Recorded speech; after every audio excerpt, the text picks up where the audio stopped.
22 अप्रैल 2024 को अपना कॉर्नर यहां पर आने वाली 26 तारीख को हत्ती को वोट मांगा गया और आह्वान किया गया। परभनी लोकसभा चुनाव के उम्मीदवार बहुजन समाज पार्टी के आलमगीर खान इनकी ओर से अपना कॉर्नर यहां पर जाहिर सभा का आयोजन किया गया था। इस बीएसपी के जाफर खान मौजूद रहे वक्त वहां पर औरंगजेब खान, मसीउद्दीन भाई, जाकिर खान, शेख कलीम, इन्हीं के साथ बहुजन समाज पार्टी के पदाधिकारी कार्यकर्ता मौजूद थे। आलमगीर खान ने लोकसभा में खड़े हुए उम्मीदवारों को लेकर किस तरह का निशाना साधा है, जानते हैं खुद उनकी जुबानी। आए हुए मेहमानों को किस तरह की प्रतिक्रिया दी है, आइए जानते हैं। आप देख रहे थे लोक पुकार न्यूज़। लोक पुकार न्यूज़ चैनल को अभी तक सब्सक्राइब नहीं किया हो तो जल्द करें। लाइक, शेयर, कमेंट जरूर करें। एडिटर सैयद अयूब, संवाददाता शेख इकराम, शहर प्रतिनिधि मुन्ना कुरैशी के साथ। एक बात मैं आपको अपनी जिम्मेदारी पर कहना चाहता हूँ। 26 तारीख वोटिंग का दिन, आपको काम करना है। जुमे का दिन, वोट डालिए, नमाज को जाइए और अल्लाह से हमारे लिए दुआ कीजिए। ईमान की जीत के लिए दुआ कीजिए। और मैं ये कहना चाहता हूँ कि 2019 में जिसको हराना था आज जिताना है। किसको आप बेवकूफ बनाना चाहते हैं? आवाम आज की जाग चुकी है। टेक्नोलॉजी का जमाना है। पहले होता था कि बीच में बोल दिए, लोग भूल गए, कल का याद नहीं रहा। आज यूट्यूब है, फेसबुक है, टेक्नोलॉजी है, सबको सब कुछ याद रहता है। जो भूल गए वो रिवाइंड करके देख सकते हैं, सुन सकते हैं। मुसलमानों के वोट की मुझे गरज नहीं है बोलने वाला आज आकर ईदगाह पर ठहर के वोट मांग रहा है मुसलमानों से। तो आप अपनी ताकत पहचानिए। आपका वोट खराब नहीं होगा, आपकी ताकत नजर आएगी दूसरों को।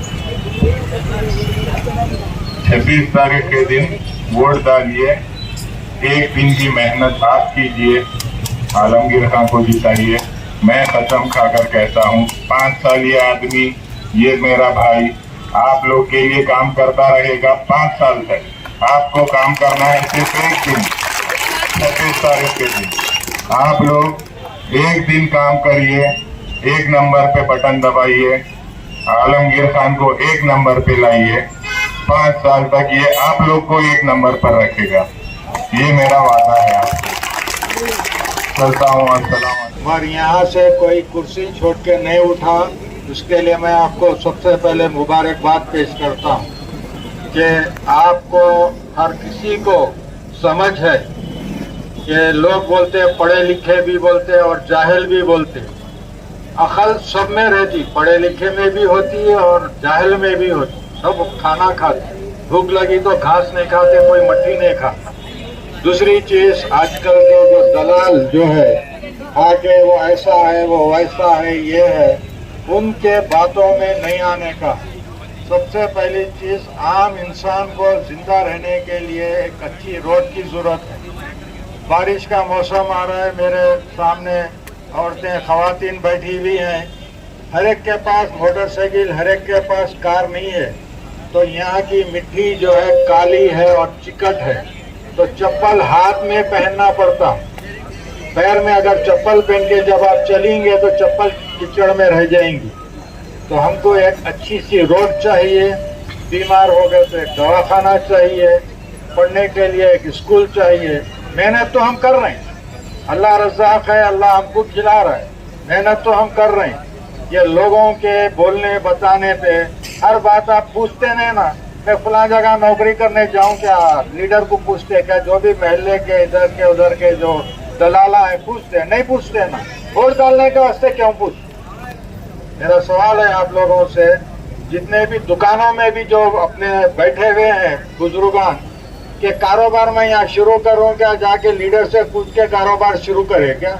नहीं करे। अपनी अक्ल से बोले ये इस जगह पे मैं ये पान का डब्बा डालूंगा, मैं दवा साज की दुकान डालूंगा, मेडिकल शॉप डालूंगा। अपनी अक्ल से सोचे ना। तो वोट डालने के लिए उनसे पूछने की क्या जरूरत है? उनसे कोई पूछने की जरूरत नहीं है। जो नौजवानों में आज देखिए यहाँ पे जितने भी लोग बैठे हुए हैं ज्यादातर नौजवान है, तो इन लोगों को मालूम हो चुका है कि कैसा करना है। माँ बाप जो है अपना पेट काट के अपने ईदों में नए कपड़े नहीं पहन के अपने बच्चों को पढ़ाते। क्यों पढ़ाते? कि उन्हें हम जब बूढ़े हो जाएंगे या जब हम नहीं कमा सकेंगे तो हमारा जवान बेटा हमारी मदद करेगा, हमको खिलाएगा पिलाएगा। इतना पेट काट के जब उसको पढ़ा रहे तो उसको नौकरी नहीं मिलती, उसको नौकरी नहीं मिलती, तो उनकी जिंदगी तमाम की जो मेहनत हम पढ़ाने में लगा है नौकरी नहीं मिल रही है। तो हमको कौन सी पार्टी से, किसी भी पार्टी से ताल्लुक नहीं है। हमारा ताल्लुक आपसे है और आपका ताल्लुक हमारे से है। कारोबार करते तो फलां का कारोबार मैं बंद कर दूंगा तो मेरा कारोबार चलेगा, वैसा तो नहीं सोचते ना। मेरे हिस्से का ग्राहक मेरे को मिलेगा। मैं इसको वोट दिया तो वो पार्टी जीत जाएंगी, वो उसको वोट दिया तो ये पार्टी जीत जाएंगी, नहीं। तो इस दफा जो इलेक्शन जुम्मे के दिन है हमारे लिए बहुत बड़ा दिन है, ईद उल मोमिनीन कहा जाता है। तो जुम्मे के दिन ये इंतहा इम्पोर्टेंट है। दूसरी बात, आलमगीर खान का नंबर 1 है, अल्लाह भी एक है और इनका नंबर भी एक है। तो ये जो है जीत का सबूत है।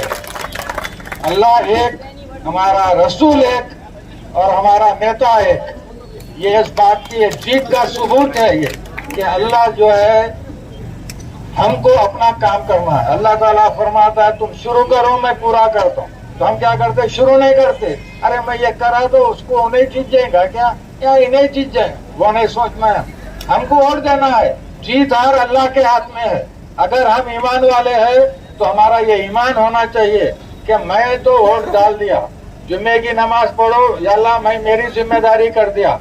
अगर ये मेरे हक में बेहतर है, अगर ये मेरे लिए अच्छा सोचता, ये भी कलमा गो है और मैं भी कलमा गो हूँ, तो हमारे लिए आसमान से भी कई जगहों के वाक़ये थे, फरिश्ते आए तो बिस्मिल्लाह बोलो और साथ में बोलो या बरकतिल्लाह बोलो, या अल्लाह हमारे वोटों में बरकत अता फरमा। एक वोट डाले तो हो सकता है 4 गिने गए, वो ऐसा भी हो सकता। तो नौजवान मिलके उनको वोट के लिए लेके जाइए। दूसरी बात, आप लोग भी सुनेंगे, जब तक बच्चा रोता नहीं माँ दूध नहीं पिलाती। जबकि माँ जितनी मोहब्बत करती अपनी औलाद से कोई नहीं करता, वो माँ भी दूध नहीं पिलाती जब तक उन्हें रोता नहीं। तो हम रोना सीखे ही नहीं, क्योंकि हम मुजाहिद है, गाजी है हम लोग। तो आप लोग जो है अपने हक का वोट का इस्तेमाल करिए और आलमगीर खान से काम लीजिए। आप आके बोलिए। जमजम कॉलोनी गए थे हम, खाना खा के करके गए थे और वहाँ पहुँचते की भूख लग गई। फिर मेरे इतना गाड़ी में हले हम कि पेट हजम नहीं करा, गाड़ी घड़ों में कूद के करके खाना हजम हो गया। 2 वक्त खाना पड़ा मेरे। तो आप लोगों का क्या हाल होता होगा वो जब रस्तों पे, जब गाड़ी पे जब उछल रहे चल रहे। मोटरसाइकिल इतनी शौक से लेते नौजवान, इतना मेंटेनेंस उसका, शौक अफजर खराब, ये खराब वो खराब। अच्छी बाइक कोई खरीद नहीं सकता है, इस हिसाब के रोड है। तो मैं जैसा पहले भी कहा कि अच्छी रोड बहुत ज़रूरी है और एक अस्पताल ज़रूरी है और हमारे को एक स्कूल चाहिए। तो सबसे बड़ी बात हो चुकी है, बहुत सारे लोग बहुत कुछ बोल दिए हैं और आप लोग आलमगीर खान का इंतज़ार कर रहे हैं उनके भी विचार सुनने के लिए कि हम किसी आलमगीर खान साहब बीएसपी के उम्मीदवार आपके और हमारे बीच में मौजूद है। दोस्तों, आपको पता है ये परभनी के काफी समस्याएं हैं और काफी यहाँ पे विकास का कोई काम नहीं हुआ और यहाँ पे कितने सालों से हमने एक उम्मीदवार को भेजा था ये समझ कर कि वो कुछ यहाँ पे काम करेगा और विकास के लिए कुछ करेगा, लेकिन यहाँ पे सिर्फ जुमलेबाजी चलती रही और हमारे सभाओं में ऐसे मुनाफिकीन हैं जो यहाँ पे हमारी ताकत को कमजोर करने के लिए मौजूद है। मेरे भाइयों, हमको ये समझना होगा कि हम अपनी खुद की यहाँ पे ताकत बनानी होगी, ताकि आपके लिए आलमगीर खान साहब आवाम में जाकर आपके मसाइल के बारे में बात करें। एक पढ़े लिखे काबिल उम्मीदवार को चुनकर आप सांसद भेजिए, ताकि आपके यहाँ के मुश्किलात, यहाँ के परेशानियां, यहाँ का विकास का काम हो सके। ये हमको समझना होगा कि तब तक हम इन दूसरे मनुवादी सोच रखने वालों के लिए वोट करते रहेंगे, जो हमको तकसीम करना चाहते हैं। हम अब अपनी ताकत यहाँ पे बताएंगे और आलमगीर खान साहब को कामयाब करेंगे और सांसद भेजेंगे, ताकि वो परभनी के विकास के लिए काम करे। आलमगीर खान साहब एक पढ़े लिखे और काबिल शख्सियत है, जो हमारे लिए 24 घंटे काम करेंगे, परभनी के लिए विकास के लिए काम करेंगे और यहाँ के मसाइल को हल कराने के लिए सांसद में आवाज उठाएंगे। मेरे सब लोग से ये गुजारिश है कि आप सब लोग जो एक नंबर पे बटन दबाकर हाथी के निशान है आलमगीर मोहम्मद खान साहब को भारी अक्सर से कामयाब करिए। जय महाराष्ट्र, जय शैतानी रजीम, बिस्मिल्लाहिर्रहमानिर्रहीम। शहनशीन पर तशरीफ फरमा मेरे बहुजन समाज पार्टी के साथी, यहाँ पर हाजिर नौजवान साथियों, बुजुर्गों, बहनों, आज 2024 लोकसभा इंतखाबात केंद्र में सरकार बनाने के लिए लोकसभा मतदार संघ से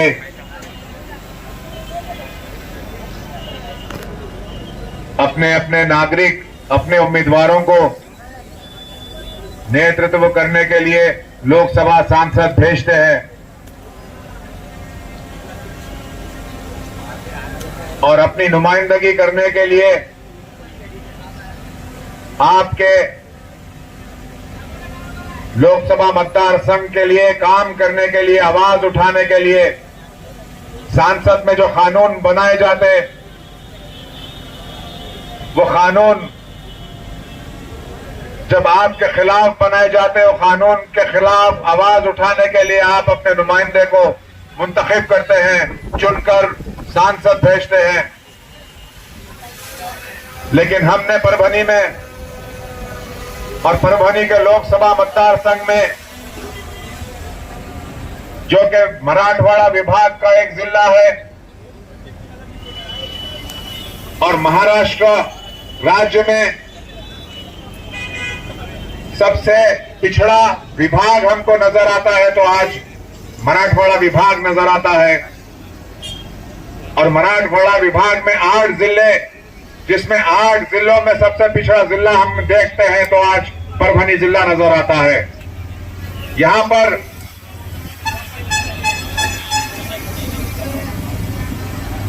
जिस तरह से भ्रष्टाचार को लेकर राजनीति की गई, यहां के नेताओं ने अपने अपने हिस्से बांटकर ले लिए। कोई जिंतूर विधानसभा में बैठा है, तो कोई पाथरी विधानसभा अपने हिस्से में रखा है, तो कोई गंगाखेड़ विधानसभा को अपनी जागीर मानता है, तो कोई परभनी विधानसभा या महानगर पालिका को अपने बाप की जागीर समझ रहा है।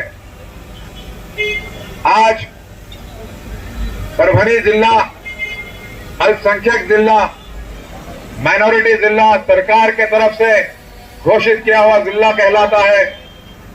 यहां पर बहुजन समाज, मुस्लिम समाज सबसे ज्यादा संख्या में रहने के बावजूद आज हमारा नुमाइंदगी करने के लिए यहां पर खड़ा नहीं हो पाता। इसके कारण, इसका वजह क्या रहा? क्योंकि आपको गरीबी सीमा से और गरीब करके रखा गया ताकि आप राजनीतिक सोच से दूर रहे, ताकि आप राजनीतिक निर्णय लेने से आप दूर रहे। सिर्फ आपको एक ही फिक्र रहे, एक ही आपको समस्या का समाधान करने के लिए बाहर रोटी की तलाश के लिए निकलना पड़ता है। और ये राजनीति वाले आपके जेब से आपका पैसा चुराकर अपने बड़े बड़े महलात खड़े कर रहे हैं, बड़े बड़े घर बना रहे हैं, भ्रष्टाचार करके आपको यहां पर सबसे पिछड़ा और सबसे गरीब नागरिक बनाने का काम कर रहे हैं। हमने क्या देखा कि 2024 का लोकसभा चुनाव जब शुरू हुआ और 2024 का चुनाव में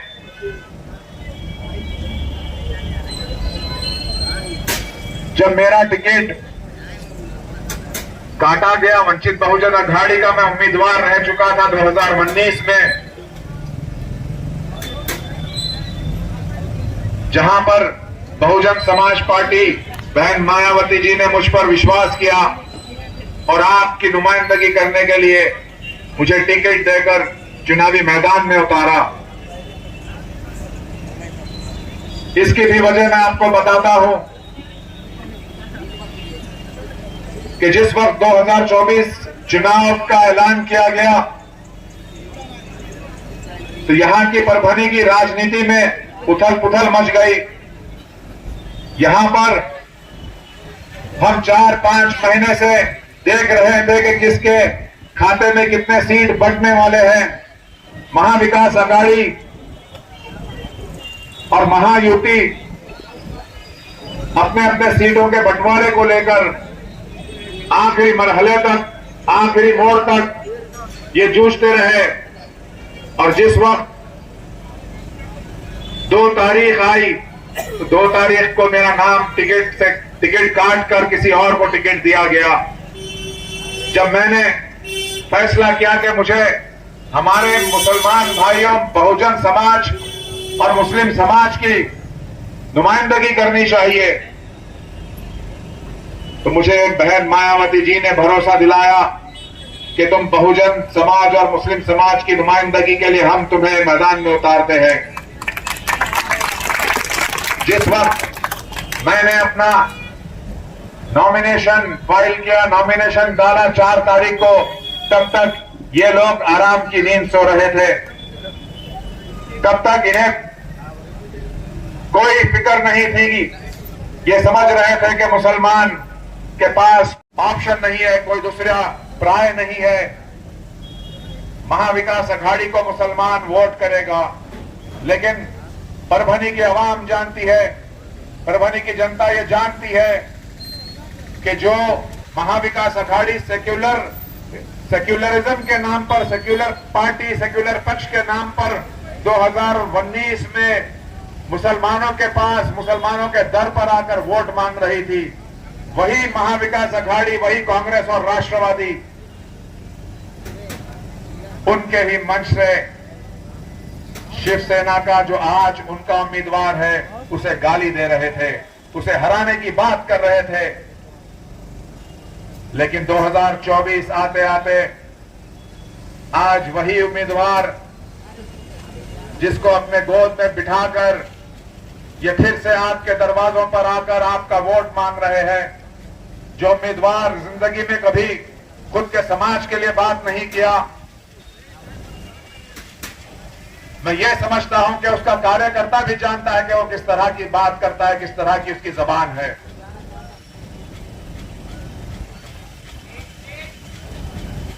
लेकिन आज ये हमारे सफों में, हमारे दर पर अपने जरखले खरेज गुलामों को लेकर पहुंचने की कोशिश कर रहे हैं।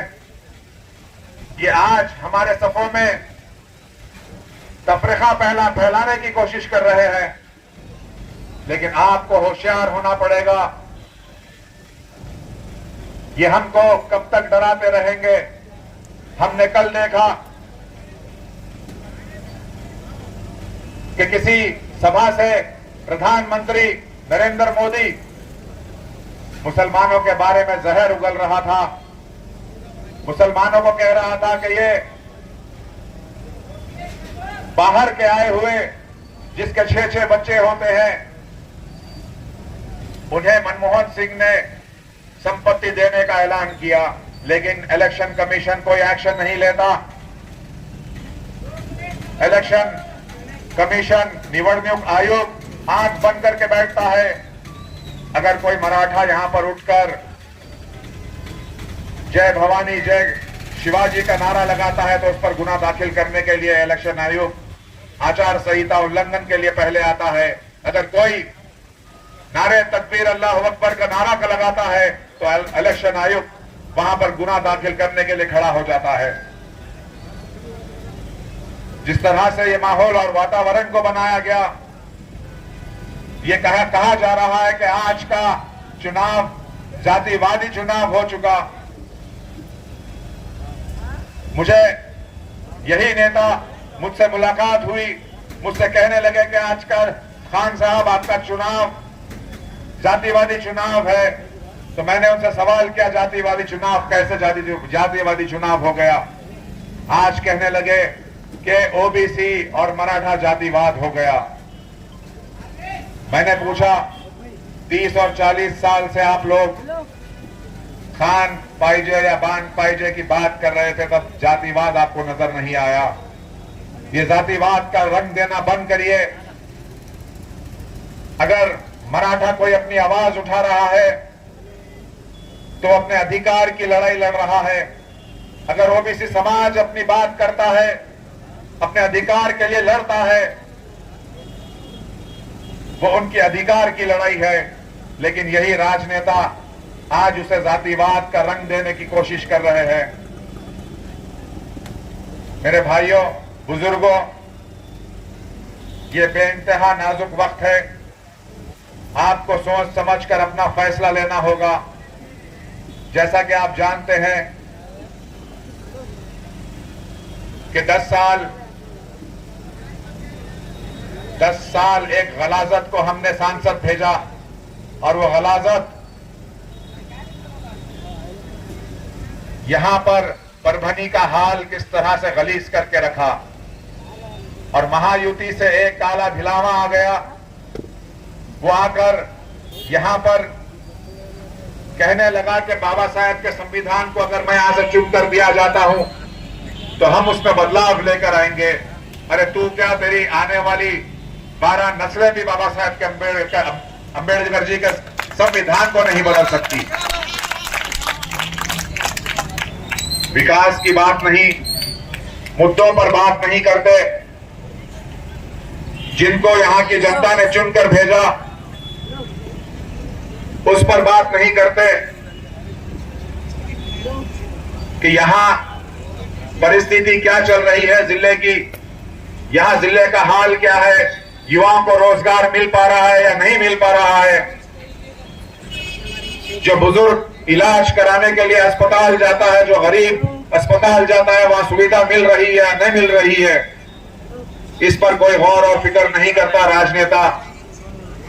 आज जनता को चाहिए उनका 10 साल का, 30 साल 40 साल से जो काम यहां पर कर रहे हैं, या आज का जो खासदार, उसका 10 साल का रिपोर्ट कार्ड जनता के सामने रखना चाहिए कि तूने 10 साल में काम क्या किया।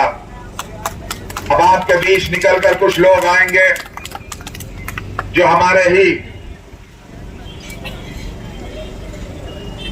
ही सपोर्ट बिल्ले, front back side right side ऊपर नीचे से आकर ये बात रखेंगे कि हमने एक निर्णय लिया है, महाविकास अघाड़ी को देना चाहिए।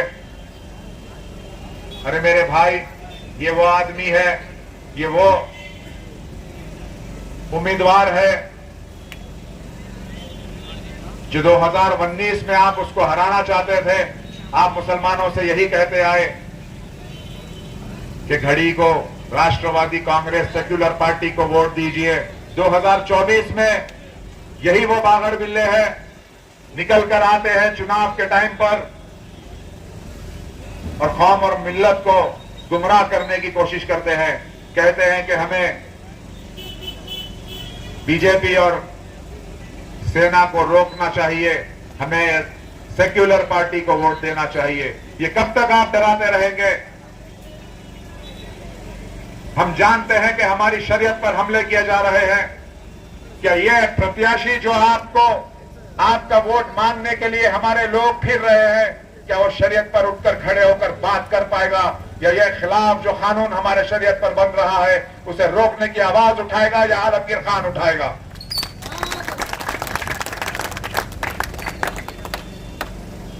आपके वोट की सियासत को ये लोगों ने खत्म कर दिया। आपको अपनी सियासत, अपने वोट की सियासत को खड़ा करना पड़ेगा। तो आलमगीर खान का साथ देना जरूरी है। बहुजन समाज की राजनीति को ये लोगों ने खत्म कर दिया। बहुजन समाज को भी अपना नेतृत्व खड़ा करने के लिए आलमगीर खान का साथ देना चाहिए। मराठा समाज, उनसे भी ये मैं कहना चाहता हूं कि जो एक गरीब व्यक्ति, एक मामूली सा इंसान जिसने एक अपनी आंदोलन खड़ा किया और सारा समाज उसके साथ खड़ा हो गया, वो दिल्ली के कानों तक उसकी आवाज पहुंची और उनके कान में दर्द होने लगा। आज परभनी में आप क्या देखते हैं मराठा समाज कि कितने उम्मीदवारों को मैदान में उतारा गया। 5-5 उम्मीदवार आज मैदान में उतारे गए बीजेपी के जरिए, उनके चमचों के जरिए, ताकि मराठा समाज की आवाज को भी दबाया जाए, जरंगे पाटिल साहब की आवाज को दबाया जाए। यही लोग हैं। आप जानते हैं कि कौन मराठा समाज से 5 उम्मीदवार है। जो एक बंडा है वो किसी को भी आकर लग सकता है, कोई भी उससे जख्मी हो सकता है, बच कर रहिए इससे। वो भी अपने आप को मराठा कहता है। दूध गौकर साहब, वो अपने आप को मराठा कहते हैं, वो मैदान में उतरे हुए हैं। जानते हैं कि उनका लड़का कौन से पक्ष से था। वंचित बहुजन अघाड़ी का उम्मीदवार भी दिया गया तो मराठा दिया गया। ये सारे मराठाओं की आवाज को दबाने और उनके वोट को बांटने के लिए मराठा उम्मीदवार को यहां पर 5-5 उम्मीदवारों को उतारा गया। मैं मराठा समाज से भी गुजारिश करता हूं, अगर आपकी आवाज उठाएगा, आपके समाज के लिए अगर बात करेगा तो आलमगीर खान करेगा और पार्लियामेंट में भी आपकी आवाज उठाएगा और एक मराठा लाख मराठा का नारा देगा तो आलमगीर खान देगा। हमको सबको साथ लेकर चलने की बात कर रहे हैं। हम सबको लेकर साथ विकास करने की बात कर रहे हैं। जुमलेबाजी नहीं करते। यहां पर पंत प्रधान आकर गए, कह दिया कि हमने इतने घरकुल दे दिए, ये सारे जुमलेबाजी है। मैं कहना चाहता हूं परभनी की जनता को, सवाल करिए, 15 लाख तो पहले ला कर दे दे, खाते में 2 करोड़ युवाओं को रोजगार तो पैदा कर दे, फिर आकर यहां परभनी के लोगों को घरकुल देने की बात करना। आने वाली 26 तारीख को जुम्मे का दिन है। मैं तमाम मेरे भाइयों से, बुजुर्गों से, बहनों से, माओं से गुजारिश करता हूं कि आपकी आवाज बनाइए, आपका नुमाइंदा खड़ा कीजिए, आपकी ताकत को पैदा कीजिए और आने वाले 26 अप्रैल को 1 नंबर पर जब आप अपना वोट डालने जाएंगे तो सबसे पहले हम कहते हैं कि बिस्मिल्लाह रहमान रहीम। तो बिस्मिल्लाह रहमान रहीम कहकर आलमगीर मोहम्मद खान 1 नंबर हाथी के निशान पर अपना वोट दीजिए। जो बहुजन समाज निकलेगा, बाबा साहेब का चिन्ह हाथी था, बहुजन समाज निकलकर अपना वोट डालेगा तो जय भीम का नारा लगाते हुए 1 नंबर का बटन दबाएगा हाथी के निशान पर बाबा साहेब अम्बेडकर जी के संविधान को बचाने के लिए आलमगीर खान चट्टान की तरह ये मनुवादी सोच के सामने खड़ा हो जाएगा। आप लोग के लिए, आपके विकास के लिए मैं काम करता रहूंगा, आपके